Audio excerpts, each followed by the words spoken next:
Marvel announced that they've got a new sequel coming out to the Age of Apocalypse, one of the greatest X-Men events of all time. It blew people's minds when it happened. People didn't realize whether or not the actual X-Men titles are going to return. Are we going to stay in this weird alternate universe?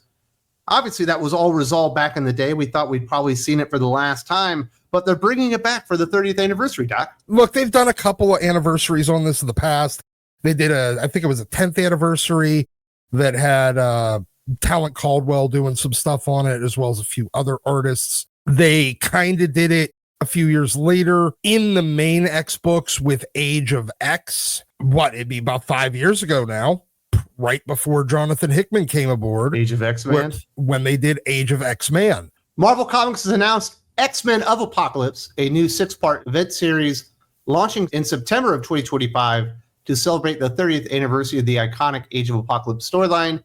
The story is helmed by legendary writer Jeph Loeb, who is a key creator behind the original Age of Apocalypse, and features artwork by artist Simone DeMeo.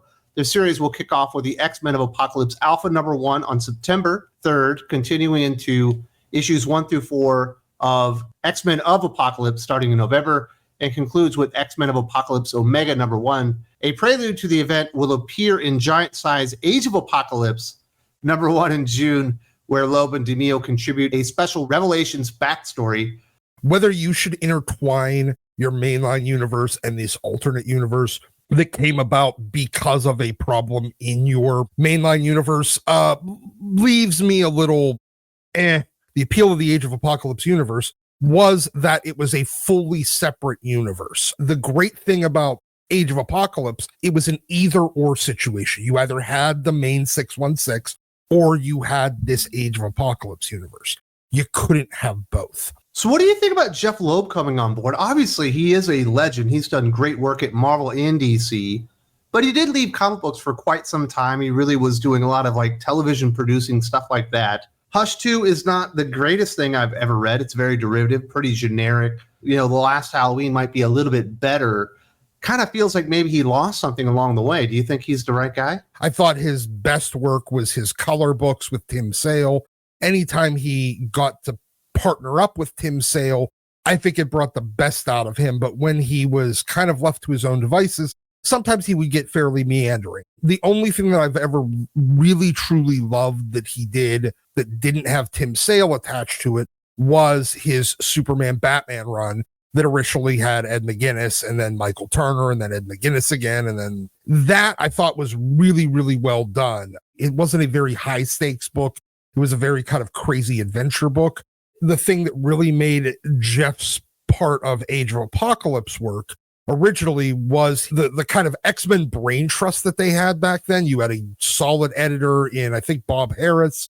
You had a really good writer that, some people don't really like in Scott Lobdell.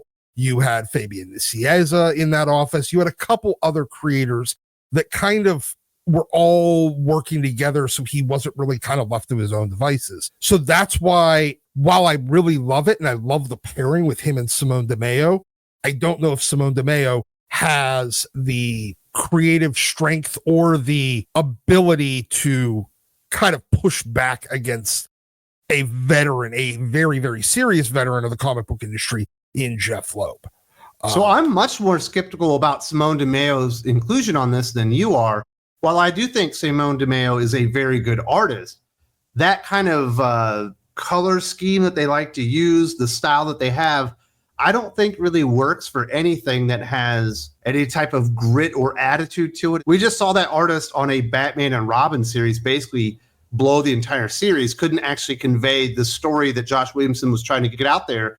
And I could imagine an artist less inclined to make the Age of Apocalypse universe look right than Simone DeMeo themselves. I definitely understand your take on that, especially his color style is very, very much more pastel. For a very dark, gritty, dystopian world, maybe not the best choice color-wise, but at the same time, I can kind of get on board with it because as long as the world itself is kind of dark and dirty, his brighter, kind of more four-color style could be a great contrast with these heroes still trying to be heroes in a very, very dystopian world.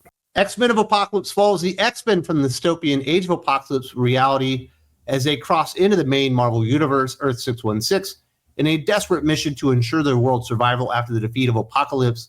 This alternate universe team, led by Magneto, includes characters like Gambit, Sabretooth, Wildchild, Blink, Forge, and Morph, will clash with their classic counterparts, creating high-stakes conflicts that could forever alter both teams' destinies. The story explores the tensions of saving one universe without dooming another, blending new characters and designs with the moral complexities of heroes and villains from this war-torn reality.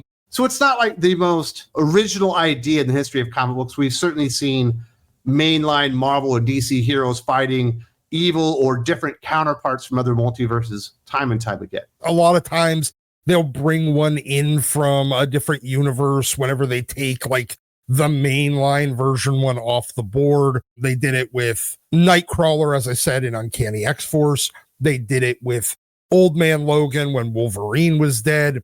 They've done this a lot of times in the past, and they've also done them coming into conflict with each other. The thing I'm most happy about here is getting to see Blink and Sabretooth again. I'm a huge Age of Apocalypse fan, and then I got to get those two characters again in Exiles for a very long time. I want to see Blink calling him Mr. Creed all the time because she kind of defers to him, but at the same time, she's a leader. I really want that back because I haven't gotten that, honestly, since Chris Claremont came on to Exiles and turned it into the Betsy Braddock show. And then Jeff Parker broke it, and then Salad Man killed it. So I'm looking forward to getting some of those things back. Do I really need like that Gambit and our Gambit coming into conflict? Honestly, that Gambit wasn't very much different than our Gambit. I think it takes away from the story to have them coming into conflict with the mainline universe. That was the original fucking story. We already saw it. I want something different out of this. Just having them come into our universe and still have to make that same choice again when they already made that choice and ended that universe. Honestly, just go pick up the omnibus.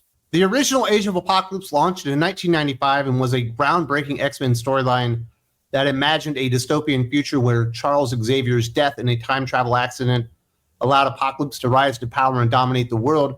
In this reality, Magneto led a resistance of X-Men against Apocalypse's tyrannical rule, featuring reimagined characters like heroic Sabretooth and conflicted Cyclops. The saga, which spanned multiple titles and captivated readers with its bold narrative and stunning art, concluded with the main timeline being restored, but the Age of Apocalypse world survived, setting the stage for this 2025 sequel that revisits and expands its universe. And we've certainly seen these revisits to these classic stories, not only in X-Men, but really everything. Marvel at this point have almost recycled every major storyline that they've ever told, at least twice, and in some cases 3 or 4 times at this point. So I'm certainly not surprised that they're going through and trying to mine Age of Apocalypse, which was very groundbreaking at the time, and seeing if it has a little bit more juice left in it. They're not putting out anything new. Anything that they do that's new is not very good. You know, it's one of those old bands that you used to love way back in the day that is at the end of their career. They still want to be creative. They're not. They don't put any effort in.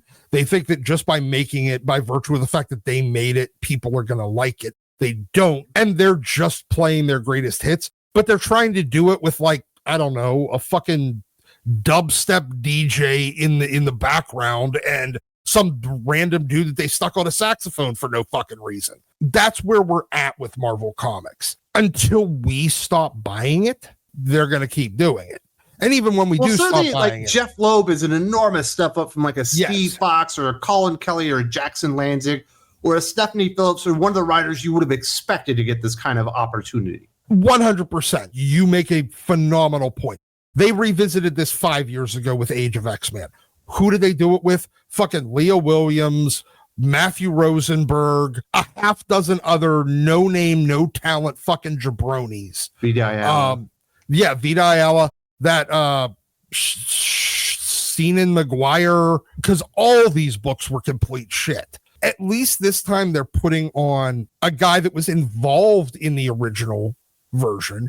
And for Simone DeMeo, an artist that actually has a flair to them that is very reminiscent of one of the main artists of that series in Joe Madureira. So at least you're doing a proper homage this time. You're revisiting the original thing. You're not just doing, let's do Age of Apocalypse again, but with X-Man because he came from Age of Apocalypse and he's going to create a whole new universe. Fuck you people. This is what I would say, though. I would prefer that Marvel not try to recreate Age of Apocalypse, but do something groundbreaking like Age of Apocalypse was, where you basically stopped all of your mainline X-Men books. You didn't tell anybody. You changed all the titles and took them to another timeline and didn't tell people if you were going to be coming back. They didn't know what to expect. And it was mind-blowing. It freaked people out. They didn't know what was going on there because it wasn't what normally happens. I would rather them try to come up with another concept that makes people feel like that, rather than making people remember how they felt 30 years ago. That's exactly what they need to be doing. They need to be doing something groundbreaking. I don't know what that thing is, because if I did, I'd be the one doing it at Marvel right now. So they have to do something that is unpredictable, that is unprecedented, but you have to do it with good creative talent. Now they have the creative talent there. I think Jeph Loeb, especially when he's properly motivated, can be a spectacular writer. I think you need to do something that is groundbreaking, is innovative, and is coming out of left field the same way that Age of Apocalypse was. It's not just about copying and revisiting that universe. It's about creating that feeling of uncertainty, of new, of completely different, of I've never seen this before, that the Age of Apocalypse created in the reader. And that's exactly what Age of X-Man did. So you just created a new universe. I mean, it might as well have been Heroes Reborn. You might as well have stuck them on Counter Earth. So you do something that is unprecedented, is completely out of left field, and takes readers by surprise by giving them something that they've never seen before. Giving them the thing that they've seen before, I feel like, is not a proper homage. The proper homage isn't just going back and revisiting the universe they remember. It's creating that same sense of wonder, of new, and of unexpected in the reader. That's not done through the story, but done actually through your business model. Because that's what you've been doing as a company for a while. You've been relying not on your story, not on your storytelling, on your business model to get people hyped, either through first appearances, new number ones, variant covers, shit like that. That's your only way to get people to buy things. That was the way that you actually created the interest in Age of Apocalypse, by canceling your book for the first time ever, having all of the mutants not part of the Marvel universe anymore, on a completely different universe, and you're not telling us that you were going to come back. That was the thing. It was new, it was different, and it was scary to some degree, because it had so much uncertainty. You can't do that by just revisiting that same world. You can't inspire that same wonder and excitement and kind of trepidation in the reader just by re-exploring the same story. You got to create the same business conditions. There's like 3 or 4 at least generations of X-Men fans that have never experienced anything like Age of Apocalypse, and I think they deserve their moment too. But we aren't getting that. We're getting a nostalgia play, but it sounds like Doc is excited for X-Men of Apocalypse. If you appreciate this kind of coverage and you would like the fully unedited version of this conversation, because we did go about 25 minutes, you do need to go over to Thinking Critical Patreon, the Doc Unfiltered show. You'll get this, as well as our fully unedited review of all new Venom number 6. You do not want to miss that. Link in the video description. Hope to see you there.